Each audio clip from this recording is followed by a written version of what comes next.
L'essentiel de ce qu'il faut retenir dans ce chapitre sur la dérivation, les formules bien sûr, mais aussi quand et comment les utiliser dans les problèmes.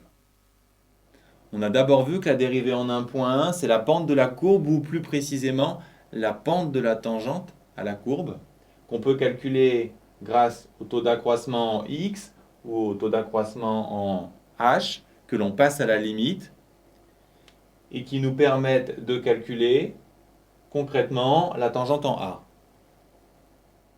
Mais surtout, grâce au taux d'accroissement, nous avons pu construire les formules des fonctions dérivées qui nous permettent d'éviter de passer par ces calculs plutôt lourds. Ces formules des fonctions dérivées, vous devez absolument les connaître. On a déjà vu comment les retrouver et les retenir. Quand on assemble plusieurs fonctions de référence, vous devez absolument savoir gérer les cas simples, quand il y a des sommes ou des constantes, en particulier des divisions par des constantes. Et vous devez également connaître par cœur les formules pour les produits et les quotients. Quand vous devez calculer une fonction dérivée, la première question à se poser, c'est quelle est sa forme globale. Il y a trois possibilités, somme, produit ou quotient. Mais parfois, il y a des cas un peu plus subtils.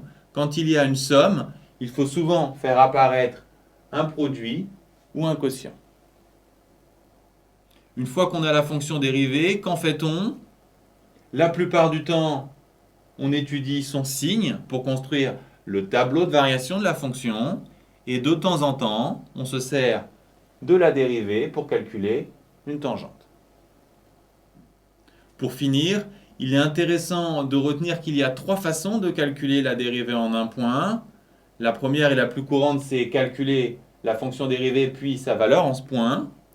Mais il faut aussi penser que quand on a une courbe, on peut obtenir la dérivée en A par lecture de la pente de la tangente en A.